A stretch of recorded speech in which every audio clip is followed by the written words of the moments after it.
এই মেয়েটা মানে দেশকে ভাগ করার চেষ্টা করছে, তাইও একে আটকানোর মতো কেউ নাই, ঠিক আছে, একে বলার মতো কেউ নাই। আর অন্য কেউ যদি একটা কোনো সরকার বিরোধী কথা বলে দেয়, তাকে মানে জেলে দিয়ে দেওয়া হচ্ছে। তো আগে কথাটা শোনো এর।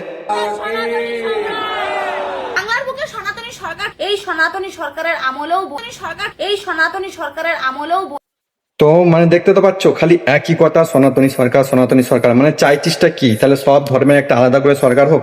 হ্যাঁ, মুসলমানরা একটা আলাদা সরকার বানাবে, খ্রিস্টানরা একটা আলাদা সরকার বানাবে, শিখরা একটা আলাদা সরকার বানাবে, এরকম করে তো দেশের ভাগ হয়ে যাবে।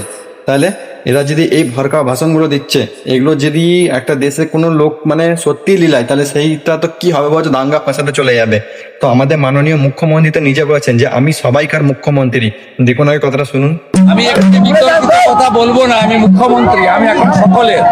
আমি একটি তো শুনতে পেলেন তো, উনি নিজের মুখে বলেছেন উনি সবাইকার কিন্তু মুখ্যমন্ত্রী। যতটা মুসলমানদের মুখ্যমন্ত্রী, ততটা সনাতনীদের মুখ্যমন্ত্রী, ততটা শিখদের মুখ্যমন্ত্রী, ততটা পাঞ্জাবিদের মুখ্যমন্ত্রী। তাই এরা সেই একই কথা, সনাতনী সরকার সনাতনী সরকার। মানে কি করতে চাইছে এরা কিছু